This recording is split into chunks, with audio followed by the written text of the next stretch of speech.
and imagine all of the turds in London getting washed in the Thames River. That's not a baby, Ruth.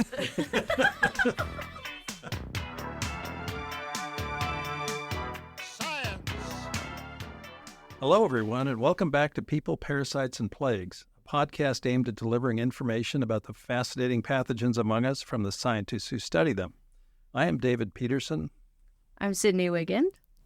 And I'm Kim Klonowski, your host for today's podcast. If our mascot, the Plague Doctor, could read, what would he be reading? With his interest in mind, we have a few suggestions. So today, each of us has chosen a book that we really enjoyed, and we're going to share what the book was about, how it connects with the theme of the show, and what we really loved about it. So I guess I'm up first. I think you are. Okay. So I chose the book And the Band Played On, Politics, People, and the AIDS Epidemic by Randy Shills. This is quite a large tome. It's over 500 pages, probably close to 6. And it was it's a vintage selection. It was published in 1987, and it's about the early years of the AIDS epidemic. It starts in 1976, introducing us to a few early cases of HIV. At that time, of course, it wasn't known as HIV. And it really takes us through the entire public health crisis, really, of the AIDS epidemic. What it was like to be involved with the initial response to the disease, keeping in mind this was something that we did not know anything about. So this was a completely novel organism. And actually, they did not even know that it was a pathogen in the beginning. There was some thought that it was a cancer because many of the people who were infected with HIV were actually presenting as a cancer. What I liked about this book was it really detailed in a very personalized way with many stories about this multi-level response. So you learned about what the government was doing, what the physicians were doing, what the scientists were doing, what the politicians were up to. The birth of a lot of activism came out in the telling of this time. The media and how they really were not paying attention to what was happening, primarily because most of the people who were infected with HIV early on were people in the gay community. It really emphasizes a lot of challenges, social factors, and stigmas. There were a lot of decisions that, looking back, in hindsight, maybe weren't the best. So, of course, it's always interesting to read it from that perspective of what we know now, and also as what we know after going through our own recent, dealing with the COVID-19 outbreak. I guess that's my summary. So why would the Plague Doctor like this book? Well, it's about, there's a lot of death in here. I feel like he likes death, sickness, and illness.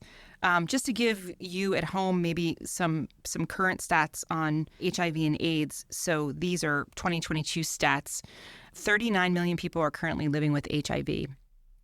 And there's about 1.3 million new infections every year, with 630,000 people dying from HIV infection in 2022. And since this epidemic was documented in the beginning, we know that HIV has claimed 40 million lives. So we're talking about a devastating illness. So it's a heavy topic, but it is really interesting to see what it was like to be on the ground during these early times. All of us having just gone through COVID, and we're still within COVID, but I think one of the big differences between COVID and the early days of the AIDS epidemic was, as you said, they had no idea what it was. Pretty much from the get-go, we knew COVID was a virus. We had the genomic sequence within weeks.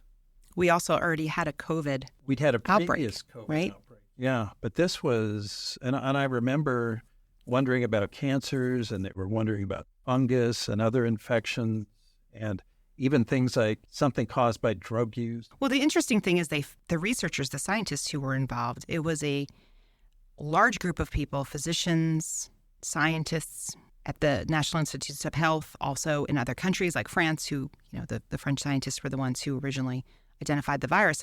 And they did so pretty quickly, actually. They did figure out it was a virus pretty quickly. But by the time it was really, I think they had a hint that it was a virus for a while, a lot of the scientists at least, but some of the public health people weren't quite clear. So it was interesting because they had a hint, but part of it needed to play out. because they just didn't know. So things like the contamination at the blood bank, right? They knew that if it was a virus, then it would have had to get into the blood supply. And then they would start seeing patients like hemophiliacs who had received a transfusion would then, of course, develop AIDS. So there was a lot of things that were happening in real time that were very informative, but had the unfortunate consequence of causing, illness and disease. And in some ways, this learning as you go along was mirrored in COVID. If you look at the clinical side of things, how people are treated, they had to learn what to treat people with, I think steroids to be sure that the immune response didn't damage patients' lungs. And all this is through just work of a bunch of different clinicians trying a number of things. Ivermectin. I think that was a good one. And not everything they tried worked. And then, of course, there was an interesting side story. And I do want to say this book is also interesting because there are so many people in this story. They actually have to have a character, in quotes, list, because these are real people in the beginning to kind of remind you who's who, because there's just so many people popping into into and out of the story that were involved in this early time. It was interesting to think about the government response, right? And to think about that in the context of today as well, because there was a little bit of jockeying actually between institutions. So the CDC was actually first on the ground and first involved in monitoring a lot of these cases. But then, of course, the National Institutes of Health got brought in, and there was also some concern where budgets would go. I mean, budgets are a big part of many of these government agencies, and there's a lot of jockeying of who can get the money to be able to do the studies. And that was also told as part of this story. Yeah, I remember at the time, because I was a postdoc and soon to be looking for a faculty position somewhere, at about a third of the relevant budget at NIH went to all AIDS and HIV-associated research, which was a big chunk. And the funding for HIV, unlike COVID, if we want to make a comparison, there was a delay in the funding for that research. And it had a lot to do with the fact that many of the people who were being infected were, again, homosexuals. And that really impacted, not just funding, it also impacted news coverage. It impacted lots of things. So you didn't see the funding that we saw injected into the research community when COVID hit, when we had HIV. There was budget cuts that were actually happening at the time in the government, and it seriously impacted that, at least in the early stage. Once things got going, and once it also became a disease of heterosexuals through not just impacting, blood transfusions, but also things like mother-to-child transmission. It was also appearing in drug users and all the victims or the susceptible populations that we know now. Then it became something that more people were interested in. So does the book, and I have to admit I haven't read it. I've seen the movie. There is a television show for those of you who like Cliff Notes. Okay. But does it lay it out as kind of a story, or is it just like a factual date-to-date sort of recounting? Or no, it bounces around. It bounces around in time and location. I mean, there's some parts of it where they're in Copenhagen or, they're in France in the labs. But, some isolated stories of people getting infected and it not being clear. I mean, the opening chapter is a Scandinavian woman who spent a lot of time working in Africa, who comes back and eventually she gets HIV and she comes home and dies of AIDS. But at the time, they didn't know what she had. It was unknown at that point. And that was in 1976. Oh, wow. And I think we can trace HIV back to the 50s, I think. I almost think I've read that they can trace it back even farther, but it apparently wasn't transmitting that well in the human population until 70s and 80s. The other part of this book that was interesting, and again, in relation to COVID, was, this idea of freedoms, right? So what can we be told to do for the sake of public health versus my personal freedom? So things like the blood bank getting the news out right away, people saying, I rely on these products, I'm willing to take the risk. or people still wanting to go to bathhouses after it was determined that there was a lot of transmission through people in those settings. So that was an interesting thing in parallel to the COVID pandemic. Okay, well, there'll be some reflections of that in my Ghost Map book. Oops, I gave it away. Well, I do. Before I hand it off to you people in your books, one of the things that I thought was interesting in the prologue is he says, it was such an impactful time that you will always remember things from before when this happened and after this happened. And I think with the pandemic, a lot of us are like the before the pandemic and after the pandemic. So it was very parallel. And then the very last thing that I want to say is the author of this book, it was a reporter who actually stayed on the beat of this story the entire time. So he really was covering everything. And unfortunately, he himself died of AIDS in the late 80s. So he is actually no longer with us. That's really tragic, because nowadays AIDS is, at least in a country like the U.S. or Europe, developed countries, it's relatively well controlled by medication. Mm-hmm. So that will stop transmission. It will keep you relatively healthy, although there are still some impacts of the virus on your system. But yeah, when we talk about those millions of people who are living with HIV, I mean, they are living with it and living full lives on these antiretrovirals. We have no vaccine. Okay, Sid. All right. I think on that note. So we're very excited to have we're very excited to have our production assistant Sid involved in our conversation and discussion today. Hello, I'm on y'all's turf. My book was Flu, the story of the Great Influenza Pandemic of 1918. And the search for the virus that caused it.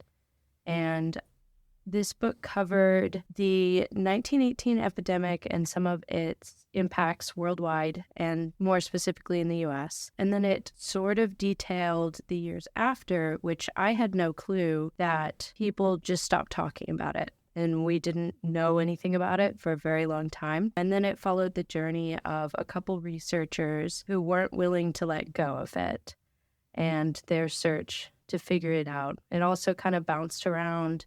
It covered some other pandemics just for reference, which was kind of neat because you could see common themes through each of them that, again, we also saw in COVID. And then it wrapped up with what we know and what we still don't know today. And I did do some Googling after finishing the book, and a lot of these questions are still unanswered. We still don't really know exactly where it came from. We have some good ideas, but we don't have all the answers, which is kind of crazy. We also didn't have a lot of samples of it, was the other issue. Well, that was the fun part of the story, right? That is the very fun part, is that some very clever researchers got the idea to go dig through the permafrost for bodies that had stayed frozen. And different people approached that in different ways, but my favorite was this man called Johan Holton, who just went. He just flew himself up there and talked to the locals and got their permission, and he just started digging, which I don't know how safe that is, and I don't think I'd recommend that, but it is definitely a fun story, at least. I think there's a number of apocalyptic type movies that start yeah. that scenario. Oh, yeah. Yes. Yes. You see this wind kicking around and they have these big furry hoods on. Yes. Mm-hmm. So, don't recommend, but it's at least a fun story. Right, because the idea was they wanted to recreate the virus, right? Or yes. Yeah, they wanted to be able to get enough samples that they could sequence it with PCR and maybe get some clues on why it was so deadly, and hopefully maybe where it came from and why it specifically seemed worst for people who were ages 20 to 40, which is a little bit odd because, I'm pretty sure we know that most viral diseases are more deadly for ends of the spectrum. The very young and the very old. But this one kind of followed a W-shaped curve, so it was really bizarre. And they wanted to hopefully get some of the genome to answer those questions. Well, they did recreate the 1918 virus and tested it in mice. And in fact, that was done in Athens.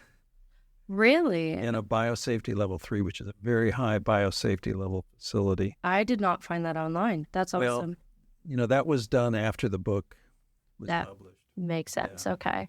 So But, I know that they did do quite a bit of testing on mice and ferrets specifically, and chicken eggs. So Yeah, you actually grow influenza in chicken eggs. yes, yeah, that was a huge thing in the 70s when there was the swine flu scare. Was that I think they had to get the whole Department of Agriculture on board because they needed so many chicken eggs to make the amount of vaccines that they made. And then ultimately that didn't go well. But Yeah, I think in an average year to make the flu vaccine, the seasonal flu vaccine, they need 200 million fertilized chicken eggs. Wow. Which sounds to me like a lot of eggs. Yeah. oh yeah, there was a quote in the book that said the roosters of the country are ready to do their duty or something like that. That would make a great wartime poster. Oh yeah. One of the things that I think I remember about that book was you talked about this when they had the swine flu, whether or not they were going to stockpile and vaccinate the population as a preventative, right? And that was a big deal because they were worried about public perception, right? Right. Insurance companies were also really worried about liability because, I mean, it just happens like that where if you go get a vaccine and then the next day you have a heart attack, you're going to think it's the vaccine's fault, even if you were already going to have the heart attack. So they knew that if they were going to be vaccinating people at that scale, there were going to be a lot of those cases where people were going to want compensation. And so eventually, to get the ball rolling, Congress had to announce that they would assume any lawsuits after the mass inoculation. So anyone who wanted to seek a settlement for wrongful death or health payments sued the government. And that ended up happening on a large scale, especially over Guillain-Barré syndrome, which is already kind of hard to diagnose, or at least it was at the time. And there wasn't really great evidence on whether or not it was linked. But people who got it or got things that looked like it were suing the government in droves, and it was a nightmare. And I think that the general consensus afterwards amongst government officials was that it was kind of a mistake. So this is actually a book I have read, and I did really enjoy it. But one of the things that really struck me was the description of how the flu just tore through all the army barracks. So this was in the time of World War I. The U.S. had, recently entered the war, and we had this massive recruiting drive, and we had all these overpacked army barracks everywhere, to train the soldiers. And influenza just tore through there because all the soldiers were in that particular age group, as you mentioned, that was so susceptible. And it turns out my grandfather was among those who was in the Army at the time in barracks. And he did contract influenza. He did not die, but it took him about 3 months to recover. He was on a quarantine ship in New York Harbor for 3 months recovering. Wow. Yeah, that was particularly shocking to me because, I grew up in the American public school system. I've learned about World War I every year of my life, and this was never part of the conversation. Yeah, that's interesting. So I, too, have read this book, and I actually used it as part of a conversation with my class to introduce them to the 1918 Great Influenza Pandemic. And one of the things that I asked them was, have you ever heard of this before? Did you know that there was this outbreak that killed all these people? And none of them had heard of it. And one of the students in the class said, I went back and I still had my history book from high school. And he opened it up and he said there was one sentence. It's the when same. They were talking about the war. Yeah, so it's the same for college textbooks as well, because the author went and sampled most of the top selling college history textbooks and only one mentioned it. So it's really odd. Mm-hmm. So I also survey students in my undergrad class about whether they've heard of this. Prior to COVID, almost none of them. But COVID brought out comparisons to 1918, and then people, a good number in the class had heard of the 1918 influenza pandemic. Mm-hmm. Well, awesome. Okay, so we have 2 viruses.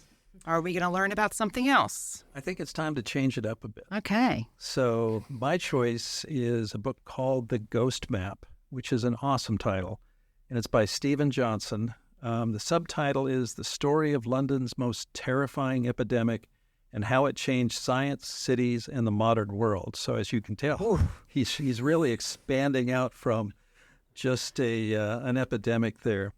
What I really like about this is he covers such a wide range of things, down to the bacteria, Vibrio cholerae, that causes cholera, all the way up to public health issues. But it starts out in a chapter called The Night Soilmen. And this is a really fascinating chapter. And what the Night Soilmen were at the time, and this is London in 1854, at the time of this cholera epidemic. And the Night Soilmen had been around for decades, centuries, really. And what they were the guys that you hired to come empty the cesspool at your house or tenant, building emptied all the sewers into. So that nothing was connected to major sewers that took it away. It just collected there. So you hire these guys to come and remove all the shit. Can we say that? We can say that. Okay. This is, scientifically speaking, to remove the shit. And they have a shoveler who's down in, I hope he gets paid more. The shoveler's down in the cesspool filling buckets, and then they lift the buckets up and empty it. But this highlighted the fact that London had grown to be the most populous city on the planet, one of the most densely populated. 2.4 million people lived in London in 1854. And so that introduces the idea of what do you do with all this shit? And it had mostly been collecting in cesspools here and there, but as London expanded, it cost more money to get rid of it because the Night Soilmen had to truck it out a lot farther to get it to farms where it would be used as fertilizer. And that was one of the themes here. How do you keep a city the size of London functioning because you've got a waste removal problem? So that was an example of one of the kind of avenues he explored. But one of the things I really loved about the book is I think anybody that's been in the sciences knows the name Dr. John Snow. And if you just ask somebody in the sciences, who's John Snow, they say, oh, he's the father of epidemiology. I thought it was the guy on Game of Thrones. The King of the North. I know him. There's our soundbite. Winter's coming. Sorry. Okay, Dr. John Snow was first. Okay. Maybe. Anyway, there were a lot of other characters which were really important to this story. And one of the most surprising to me was a clergyman by the name of Henry Whitehead. And I'd never heard of his role in investigating the outbreak. But he was really vital. He was a very intelligent person, a caring, good soul. He spent a lot of his time sitting by the deathbed of people passing away from cholera, not concerned about himself. But he was also an intellectually curious guy, and he was wondering about, all the different theories that were going about cholera and what it was caused by. And there were a number of theories of what caused cholera, but the most common one at the time was the miasma theory. And basically, this just means bad air. And they used bad air to explain a multitude of disease. Anything that they weren't sure of the cause, it kind of got laid at the feet of bad air. And so that was one of the obstacles that John Snow and then later Henry Whitehead had to face was the fact that in 1854, miasma theory was the accepted scientific theory. As crazy as it may seem, that if you smell something bad, you're going to get sick. Henry Whitehead initially, when John Snow in his investigations, and he was an amazing person, very thorough. He was not simply a physician. He also invented a device to accurately dispense ether for anesthesia that took into account the size of the person, the warmth of the room, lots of things. In fact, he treated, I think it was Queen Victoria at the time. John Snow was a really interesting guy and a very super intelligent guy, but he got interested in cholera because of earlier outbreaks in London.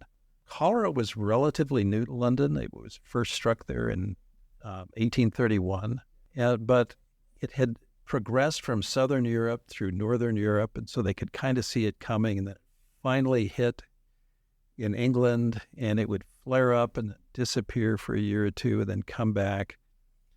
The outbreak in 1854 was one of the most deadly, though. And once again, they had no idea how it was transmitted other than this standard theory of miasma. But John Snow was not satisfied with that, because you would have people across the street from each other presumably breathing the same air, and yet people in one house all come down with cholera and people in the other house don't. And it made no sense to him. And part of this was from his work with ether, which is a gas and moves through the air. And he knew that you could apply it to a patient, but the doctor 2 feet away didn't feel any effects because of the dilution of it. So John Snow went about to investigate it. He suspected it was water, but he went about it very methodically and came down to pinpoint the Broad Street pump. And this is another famous thing. Every infectious disease scientist who goes to London has to find the site of the Broad Street pump. And I think there's a pub there called the John Snow. Fascinating. I don't know if I'd want to eat anything or drink. No. The beer is safe. The beer is safe. Yes, the brewing process kills cholera. In fact, they saw that here because it was the Golden Square area of Soho that got hit by cholera in 1854. And when John Snow was going house to house, door to door, asking if there had been any cases and where they got their water, he showed up at the brewery and asked them if there had been any cholera cases among the workers. And the owner said, no, not actually a single one. And he said, well, where do you get your water? They say, oh, we have our own well. So they weren't drinking from the Broad Street. But then the owner added that, well, usually the workers here don't drink water. They drink just beer all day. So it's safer to drink beer than water, and I should do that, is what you're saying. We are not promoting use of alcohol on this podcast, just to be clear. No tapeworm diets. No. No horse dewormer, no alcohol.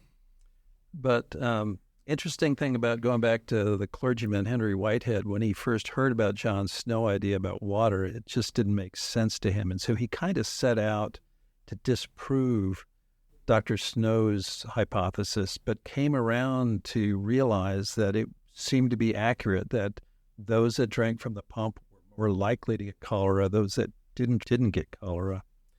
But I think any good story has both heroes and villains. And the villain here is a gentleman called Edwin Chadwick, which is kind of sad because he did tremendous work in really cementing the idea that the government should have a role in making sure that the citizens are healthy and protecting them from bad health. But unfortunately for him, he was also a proponent of the miasma theory. He really thought all smell was disease. In fact, that's a direct quote from him when he was testifying before Parliament. So one of his solutions to making it for a healthy London was to take all these cesspools that were gathering crap everywhere throughout London, connecting every single house in London to a sewer that would flush everything into the Thames River, where, unfortunately, water supplies are drawn as well. A few years after the outbreak, the Thames got so bad that Parliament couldn't stand the smell and recessed because it was a hot summer day. And imagine all of the turds in London getting washed in the Thames River. That's not a baby Ruth. This, of course, culminated in Dr. John Snow testifying before the vestry committee. So this was the local church, about the fact that the only thing that connected all the cases of cholera was water from the Broad Street pump. And people had a little hard time. First of all, we have to understand this is pre-germ theory. They barely discovered bacteria. They had no idea they caused disease. And also the idea that the Broad Street pump, which was regarded as having really good tasting water, could be the source of the cholera, just didn't sit with people. But they decided that, yes, we'll go ahead and remove the pump handle, take that pump out of service for a while, and the epidemic just evaporated.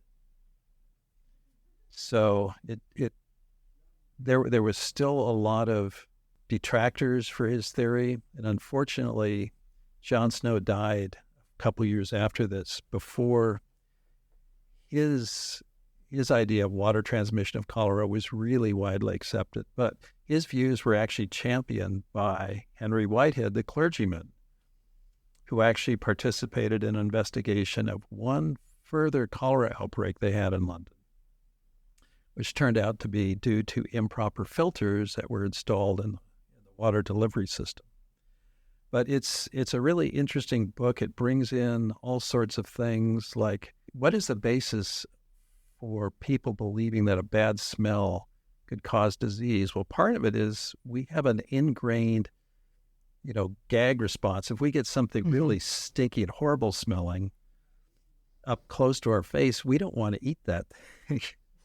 And that probably protected us over the years from food that had been contaminated with feces or food that was rotting.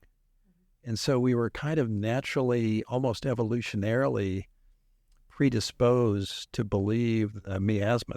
But the title of the book that I find so catching is due to the fact, and the title once again is The Ghost Map, but that refers to the fact that in order to present his findings, John Snow took a city map of the affected area and did something very simple but powerful. At every address there, he put one line for each person at that address that died. And so the more people that died, the more tower of little lines you would have at that address. And of course, he marked where the Broad Street pump was. And just looking at the map, you see the Broad Street pump, and then all around it, clustered around it, are the heaviest number of deaths. And the farther you go out, the fewer and fewer deaths there are, showing that. And of course, the farther you are out, the more likely you are to find another pump that's closer. So it was, I think, a classic, great way to communicate data. I read this book and I've assigned it to classes a number of times. And each time I assign it, I say, well, I've got good notes on this. I'll just review my notes instead of reading it again. Every time I just get the book out and read the whole book again, because it's just an excellent, excellent book. I do think it's ironic, or maybe not, that we were talking about John Snow and it's called The Ghost Map. Oh. Maybe what's his name? George R.R. Martin. Yeah, maybe he read Ghost Map and got the character names and stuff from it. Okay, so we reviewed or shared with our listeners 3 fascinating books. We reviewed The Ghost Map and The Band Played On, and Flu, The Story of the Great Influenza Pandemic of 1918, just to review. So let's vote. If we had to pick the book that we think the plague doctor would like the most, which one do we think it would be? I think the plague doctor would go for the flu book. I was about to say the same thing because it killed the most people in the shortest amount of time. That is true. I was thinking more in terms of just the way I picture the plague doctor and his vibe And I feel like the ghost map, like the 1800s London, That is true. is stylistically his vibe. So that's going to be my vote. Well, that's a good point. But there could be more books out there. Maybe we have to extend our repertoire. I have some thoughts. So, listeners, if you've read any of these books or we've prompted you to read them, send us a note. Tell us which one you liked and why. If you have suggestions for books we could read, we would love to hear it. Thank you for tuning in today. Please rate the podcast, and if you have any questions or suggestions for future episodes, reach out to us via email at ppp@uga.edu. This podcast is brought to you by the Faculty of Infectious Diseases and the Grady College of Journalism at the University of Georgia. It is supported by the University of Georgia through the Office of Research, the UGA Graduate School, and the College of Veterinary Medicine.